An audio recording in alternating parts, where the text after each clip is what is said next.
مالك ما خزنت اليوم؟ ادخل في الموضوع يا ابن عباد. والله احنا اخوانك من اليمن جينا من طرف مرة ابو جساس من اجل حقن الدماء بين ابناء العمومة. وكيف يحقن الدم يا ابن عباد؟ بانصاف الحق. قالتها العرب قبلنا، العين بالعين والسن بالسن. لم تقل العرب ذلك، وانما قالته اليهود. فلو سار العرب على مبدأ العين بالعين لكانت كل العرب عمياء او عمراء. انتم لم تقدموا لنا واترنا. واتركم جساس بن مرة. انا كنت معكم عند البكريين، ولا اظن اننا بحاجة لان نكرر الطلبات والاعذار. انتم عرضتم عرضكم على مرة، مرة اجا وعرض عرضه عليكم، واحنا جينا لكم من اليمن محكمين لكم ونقول لكم انتم السكين واحنا اللحم، وعظم الله اجركم في ميتكم. ماذا تريدني ان اقول يا ابن عباد؟ ماذا تريد من اجل حقن الدماء؟ اسألوا اليمامة. تستهبل انت.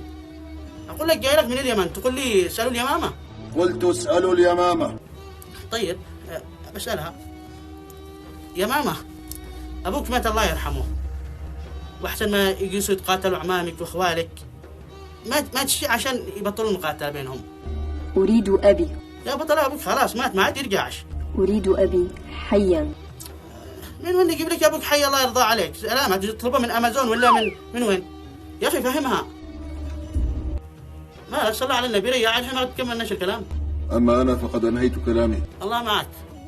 ناس ما تعرفوا القبيلة ولا تقدروا الناس. جيت لك من اليمن.